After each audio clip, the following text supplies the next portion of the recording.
Before Ringer and call the member for Fairfax. Thank you, Deputy Speaker. When the Prime Minister asked me to be his representative for Queensland's candidature for the 2032 Olympic and Paralympic Games, I somehow suspect he didn't do so because of my cut physique or my wonderful background of sports elitism. Unfortunately, Deputy Speaker, it might surprise you, but my love of sport has actually never converted into prowess in the pool, on the track or on the field. But nevertheless, I'm happy to report that our pursuit of 2032 is progressing and progressing well. However, in true Australian style, we take absolutely nothing for granted. It is nevertheless timely to reflect on why pursuing Games in 2032 is in our national interest. No matter the magical extravaganza that a Games might be, no matter the great human feats of athleticism,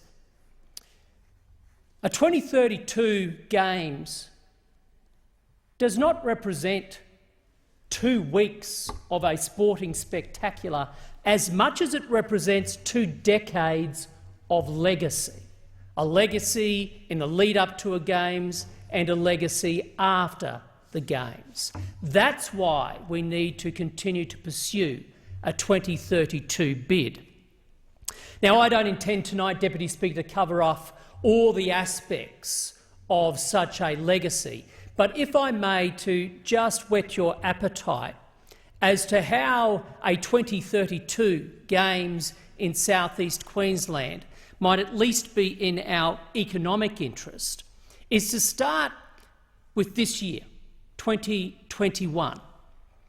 If indeed we are successful, if the International Olympic Committee, the IOC, were to decide that Brisbane and southeast Queensland were to host the 2032 Games, can you just imagine the interest that would garner around the world? It would do wonders for our economic recovery from the COVID-19 pandemic. Vaccines, as we know, are rolling out, not just here, but around the world.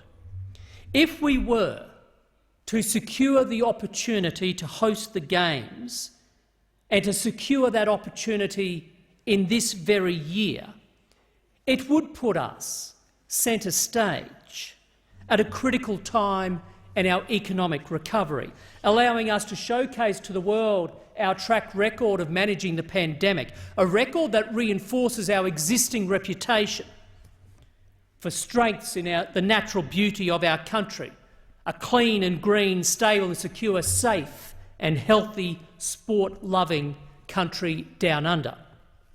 More materially, it would provide a platform to show the progress we're making across a range of economic and social fronts, underpinned by a persistent AAA credit rating.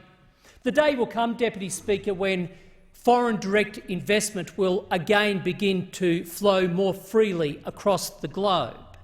And there's an opportunity for Australia to position itself as a safe haven for investment and a place for doing business.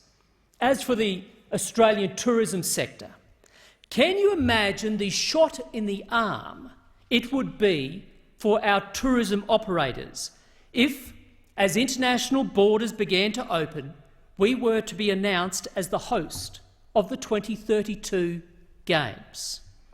Could there be any better investment than having such news beamed across the news wires internationally as people start to dream about starting again their travel internationally? There is, of course, then the opportunity to be accelerating the delivery of infrastructure.